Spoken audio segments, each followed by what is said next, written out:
ദാവീദ് എന്ന് വിളിക്കണോ, ഡേവിഡ് എന്ന് വിളിക്കണോ? ഞാൻ ദാവീദ് എന്ന് തന്നെ വിളിക്കാം. ആന്റണി പെപ്പെ, ആന്റണി പെപ്പയുടെ ഒരു ഇടിപ്പടം. ബോട്ടിൽ നിന്ന്, കരയിൽ നിന്ന്, ഇനി പുള്ളിക്ക് ഇനി ആകാശത്തു നിന്നുള്ള ഇടിയും കൂടി ഇനി ബാക്കിയുള്ളൂ. അപ്പം എന്നാ പിന്നെ ഒരു സ്പോർട്സ് ഐറ്റം തന്നെ പിടിച്ചേക്കാം എന്ന് വിചാരിച്ച് ദേ വരുന്നു നമ്മുടെ ദാവീദ്. ഈ സിനിമയിൽ എനിക്ക് ഏറ്റവും പോസിറ്റീവായിട്ട് തോന്നിയത് ആന്റണി പെപ്പെ നല്ല പോലെ വർക്ക് ചെയ്തിട്ടുണ്ട്. അതായത് ആക്ഷന് വേണ്ടി. പിന്നെ ഈ കഥ ഒരു ബോക്സിങ്ങുമായിട്ട് ബന്ധപ്പെട്ടൊരു കഥയാണ്. സോ ബോക്സിങ്ങുമായി പുള്ളി അങ്ങ് പോയി പഠിച്ചു. പല ഹോളിവുഡ് ആക്ടേഴ്സ് ഒക്കെ ചെയ്യുന്ന പോലെ എന്നാ പിന്നെ ഒരു സിനിമ ചെയ്യുന്നുവെങ്കിൽ നമുക്ക് ഇതൊക്കെ പഠിച്ചേക്കാം. ആ സെയിം സ്റ്റൈലിൽ ഈ ബോക്സിംഗ് പടമാണെങ്കിൽ ബോക്സിംഗ് അങ്ങ് പഠിച്ചേക്കാം. സോ ബോക്സിംഗ് പഠിച്ചു, നല്ല രീതിയിൽ വർക്കൗട്ട് ചെയ്ത്, നല്ല കഠിനാധ്വാനം ഹാർഡ് വർക്ക് ചെയ്ത് പുള്ളി ഈ സിനിമയ്ക്ക് കംപ്ലീറ്റ് ആയിട്ട് പുള്ളിയത്തിനെ അങ്ങ് സമർപ്പിച്ചു. സോ അതുകൊണ്ട് അതിൻ്റെതായ റിസൾട്ട് ഈ സിനിമയ്ക്കുണ്ട്. ഫസ്റ്റ് ഹാഫ് ക്യാരക്ടറിനെ ഇങ്ങനെ മൊഡ്യൂൾ ചെയ്ത് കൊണ്ടിരുന്ന ഒരു പോർഷനാണ് സത്യത്തിൽ ഫസ്റ്റ് ഹാഫ്. അതുകൊണ്ട് ഫസ്റ്റ് ഹാഫിൽ കുറച്ച് ലാഗ് അടിച്ചു. എനിക്ക് എൻ്റെ പേഴ്സണൽ ഒപ്പീനിയൻ ഇതാണ്, ഫസ്റ്റ് ഹാഫ് കുറച്ച് ലാഗ് അടിച്ചു. കാരണം സ്ലോ ആയിട്ടാണ് പോകുന്നത്.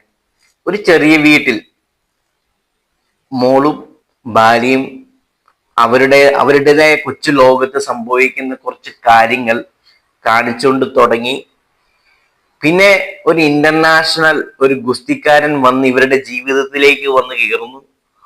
പിന്നെ അവിടെ നടക്കുന്ന സംഭവങ്ങൾ തന്നെയായിട്ട് ഫസ്റ്റ് ഹാഫ് അങ്ങ് നീങ്ങുകയാണ്. പക്ഷെ അതിങ്ങനെ കണ്ടോണ്ടിരിക്കുമ്പോൾ എനിക്ക് തോന്നി ഈ സിനിമ ഇത് എങ്ങോട്ടായി പോകുന്നത്. കാരണം ഒരു ഫ്ലോ കിട്ടുന്നില്ല. നമ്മളെ പ്രേക്ഷകൻ ഇങ്ങനെ, ഞാൻ എന്ന പ്രേക്ഷകൻ ഇങ്ങനെ നോക്കുമ്പോൾ ഒരു എക്സൈറ്റ്മെന്റും ഇല്ല, ഒരു പുതുമയില്ല. അപ്പോൾ ഒരു ഇന്റർവെൽ പഞ്ച് ഉണ്ട്. അവിടെ മുതലാണ് എനിക്ക് സിനിമ സത്യത്തിൽ ഇഷ്ടപ്പെട്ടു തുടങ്ങിയത്. ആ ഇന്റർവെൽ പഞ്ച് കിട്ടുമായിരുന്നു.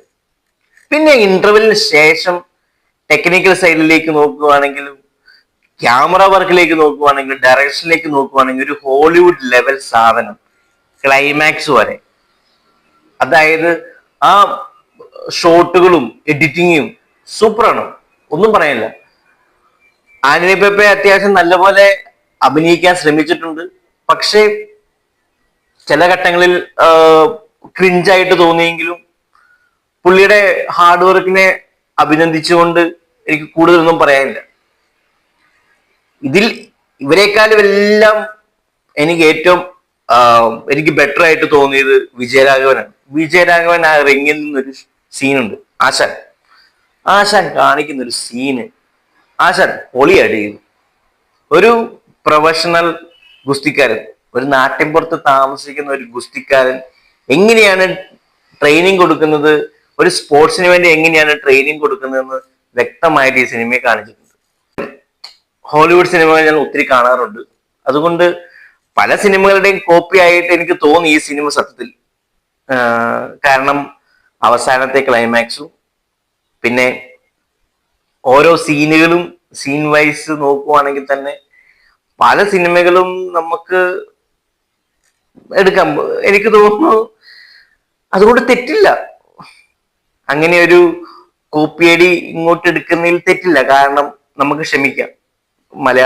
മലയാളി പ്രേക്ഷകർക്ക് ഇപ്പൊ ആഗ്രഹം ഇതുപോലത്തെ ഒരു എന്റർടൈൻമെന്റ് സിനിമകളാണ് എന്നാണ് എനിക്ക് തോന്നുന്നത്. സോ ഒരു വിഭാഗം ആൾക്കാർക്ക് ഇഷ്ടപ്പെടാം, അവരുടെ സപ്പോർട്ട് കിട്ടിയേക്കാം ഈ സിനിമയ്ക്ക്. ഈ cinema second half must watch in തിയേറ്ററിൽ മാത്രം കിട്ടുന്ന ഒരു എഫക്റ്റ് ആണ്, ഇമ്പാക്റ്റ് ആണ് ഈ സിനിമയ്ക്ക് സെക്കൻഡ് ഹാഫിലുള്ളത്. So don't miss it. First half പൊതുവെ സ്ലോ പേസിൽ തുടങ്ങി ആ ക്യാരക്ടറിനെ കാണിക്കാൻ വേണ്ടി ആയിരിക്കാം ഇവർ ഈ ഒരു രീതിയിലേക്ക് കൊണ്ടുവന്നത്. ആ ഇന്റർവെൽ പഞ്ചോടുകൂടി സിനിമ വേറൊരു ലെവലിലേക്ക് മാറുന്നു. തിയേറ്ററിക്കൽ മസ്റ്റ് വാച്ച് ആയിട്ട് എനിക്ക് തോന്നി സെക്കൻഡ് ഹാഫ്. കാരണം BGMഉം നല്ല അടിപൊളി ഒരു ഡോൾബി അറ്റ്മോസിൽ ഇരുന്ന് കാണാൻ പറ്റുന്ന ഒരു ഐറ്റം സെക്കൻഡ് ഹാഫ്. ആ പഞ്ചിടി. സോ ഇതാണ് എനിക്ക് പറയാനുള്ളത്. അപ്പം അടുത്ത സിനിമയുടെ വിശേഷങ്ങളുമായി കാണാം.